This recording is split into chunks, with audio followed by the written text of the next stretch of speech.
Bismillahirrahmanirrahim. Assalamualaikum warahmatullahi wabarakatuh. Halo teman-teman semua. Perkenalkan, nama saya Muhammad Fakih, mahasiswa Sekolah Tinggi Ekonomi Islam SEBI, Prodi Hukum Ekonomi Syariah angkatan 2021. Pada kesempatan kali ini, saya akan mengambil judul Keuangan Publik Islam dan Kebijakan Fiskal Menurut Islam. Check it out. Baik teman-teman, sebelum kita membahas tentang keuangan publik dalam Islam, alangkah baiknya kita membahas tentang apa itu keuangan publik secara umum. Oke, Keuangan publik merupakan ilmu yang mempelajari fakta-fakta, prinsip-prinsip, maupun teknik-teknik yang dilakukan pemerintah dalam memperoleh dan membelanjakan dananya, maupun pengaruh dari apa yang dilakukan pemerintah tersebut terhadap perekonomian.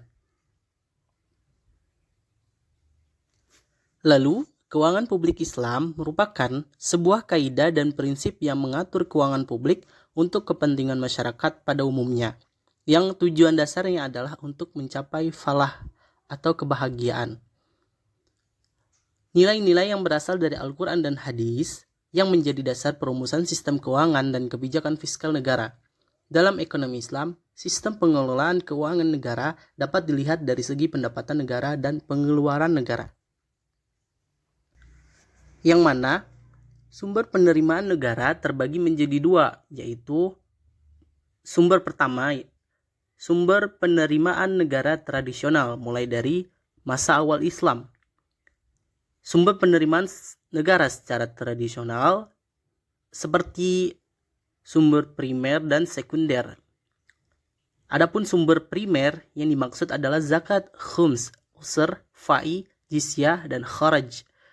Yang termasuk sekunder yaitu utang, ghanimah, anwal fadla, wakaf, nawaib, sedekah. Adapun sumber penerimaan negara yang kedua ialah transformasi dari sumber tradisional atau yang bisa disebut kontemporer. Adapun sumbernya adalah pajak dan zakat. Penjelasan yang kedua yaitu kebijakan fiskal. Kebijakan fiskal secara umum ialah konsep pengelolaan ekonomi yang diperkenalkan oleh John Maynard Keynes yang kemudian umum dipakai seluruh dunia sejak peristiwa depresiasi besar atau Great Depression terjadi pasca Perang Dunia Pertama 1929.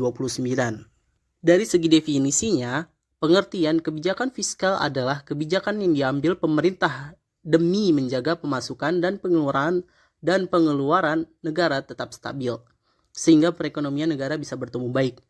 Lebih spesifik lagi, menurut Otoritas Jasa Keuangan Republik Indonesia, pengertian kebijakan fiskal adalah kebijakan tentang perpajakan, penerimaan, utang piutang, dan belanja pemerintah dengan tujuan ekonomi tertentu. Adapun penerapan kebijakan fiskal di Indonesia sudah ada sejak zaman penjajahan Belanda melalui Indische Compatibiliswet pada tahun 1944. Undang-undang tersebut kemudian diadaptasi pemerintah guna menyusun kebijakan fiskal di Indonesia mulai dari masa proklamasi sampai 1997 sampai 2003. Pasca tahun 2003 hingga saat ini, kebijakan fiskal di Indonesia sudah tidak diatur oleh ICW, melainkan berdasarkan pada analisa perekonomian negara dengan berlandaskan Undang-Undang Dasar 1945. Pihak yang memiliki wewenang membuat kebijakan fiskal di Indonesia adalah Kementerian Keuangan Republik Indonesia bersama dengan Presiden Republik Indonesia. Kemudian teman-teman, dalam Islam, kebijakan fiskal merupakan salah satu perangkat untuk mencapai tujuan syariah yang menurut Imam Al-Ghazali termasuk peningkatan kesejahteraan dengan tetap menjaga keimanan, kehidupan, intelektualitas, kekayaan, dan kepemilikan.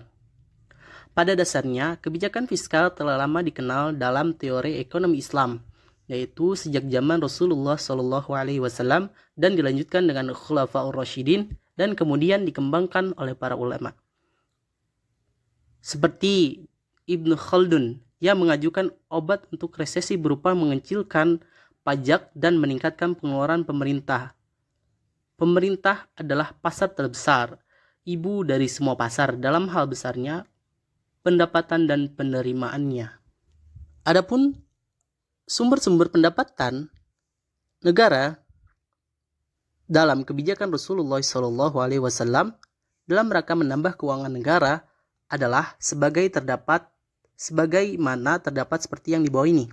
Yang pertama adalah zakat, yang kedua usur 5-10%, yang ketiga zakat fitrah, yang keempat wakaf, yang kelima amwal fadilah, yang keenam nawaib, sedekah, dan yang terakhir sedekah lainnya.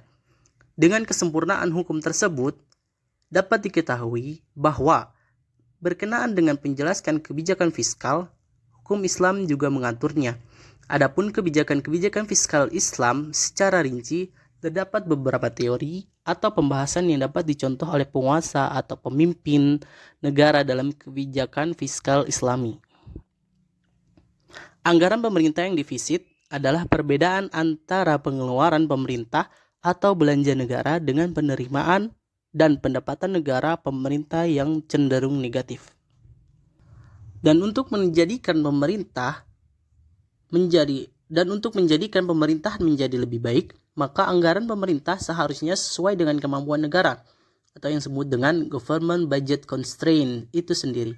Adapun solusi yang dapat dilakukan oleh pemerintah dalam memenuhi kebutuhan negara dalam keadaan budget defisit ialah yang pertama meningkatkan pendapatan. Yang kedua, melakukan hima atau pengkhususan atas suatu harta hanya diperuntukkan pada suatu keperluan khusus dan tidak boleh digunakan untuk keperluan yang luas. Yang ketiga, menarik pajak.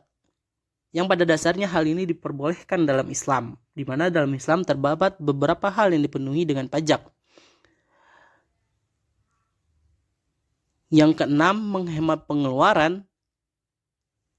Karena hal ini dapat dilakukan dengan cara tidak terlalu membelanjakan keuangan negara terhadap barang-barang yang bersifat penyempurna atau bukan kebutuhan pokok.